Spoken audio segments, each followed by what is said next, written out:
their own lives without interference of government. In fact, it says the government's job is to protect those liberties so that they can pursue their own lives. Without that guarantee, there can be no society. Chaos and tyranny would replace order and prosperity. And that guarantee is only possible in a republic. Guaranteed by those protections, Americans began to work their land. With their free minds, they invented new approaches and created new jobs and found new ways to prosper. As a result, our standard of living improved, science improved our health care, life expectancy increased, and wealth followed. Americans began to carve an incredible society out of the barren wilderness. In just a few short years, we've surpassed ancient cultures. America became the envy of the world because Americans were free individuals, able to choose their own way of life, able to pursue their own dreams like nowhere else on earth. Ideas mattered. Difference of opinion and the right to express it was an important part of our freedom. All possible because of the right to own and protect private property. Such visions of freedom have become our legacy.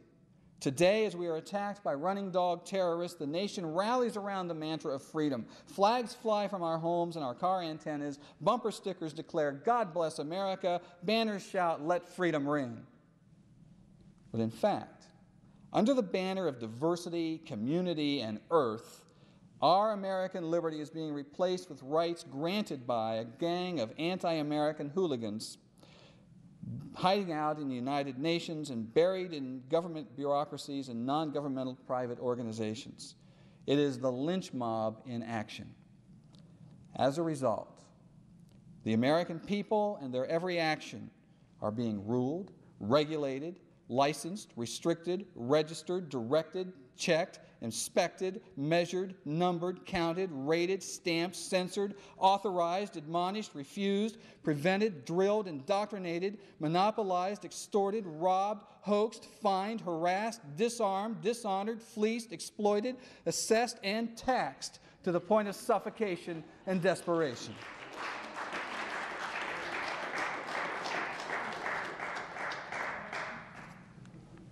James Madison said, "Private property ownership, quote, embraces everything to which man may attach value and have a right. Step by step, we are eliminating property rights in America, and that means we are eliminating freedom."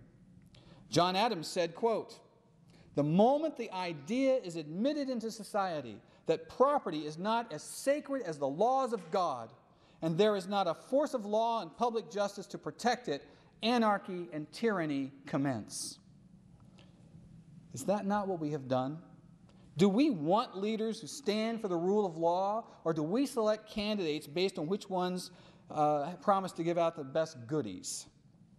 The truth is, we keep electing politicians who offer the best argument on how to use government power. We select our leaders today based on which ones have the best plan for collecting taxes, the best plan for restricting land use, the best plan for providing government-restricted medical care and drug prescriptions, and soon, if some get their way, the best plan to control what we eat. You know, obesity, you see, it's a new sustainable mantra. In every case, by electing people like this, we are licensing the government to infringe on someone else's property rights. As a result, Americans are now beginning to wake up to find the real 800-pound gorilla, sustainable development, living on their property. So, how do we describe sustainable development?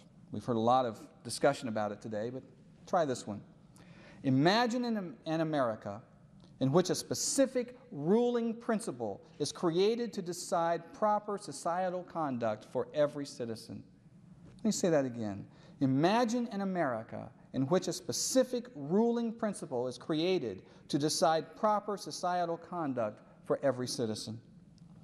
That principle would be used to control everything you eat, what you wear, the kind of home you live in, the way you get to work, the way you dispose of waste, the number of children you may have, even your education and employment decisions. Sustainable development is that ruling principle.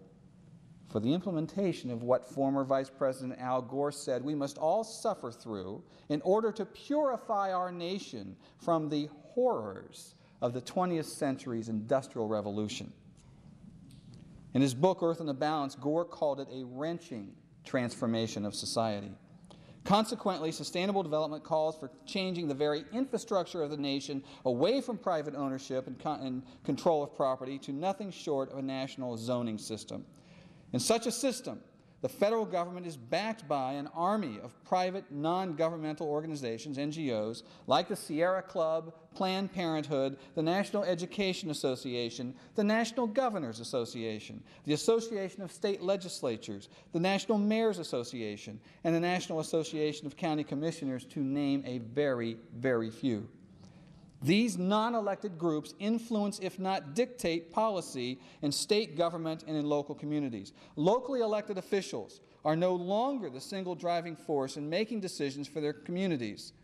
Most is done behind the scenes in non-elected sustainability councils armed with truckloads of federal regulations and guidelines and grant money. In the report from the President's Council on Sustainable Development, terms such as harness market forces describe proposals to impose consumption taxes on products that management, not government, management deemed to be unsustainable. So you've heard of proposals for fat taxes on sodas and McDonald's. According to sustainable development principles, air conditioning, convenience foods, single-family housing, and cars are all among the products that have already been determined to be unsustainable.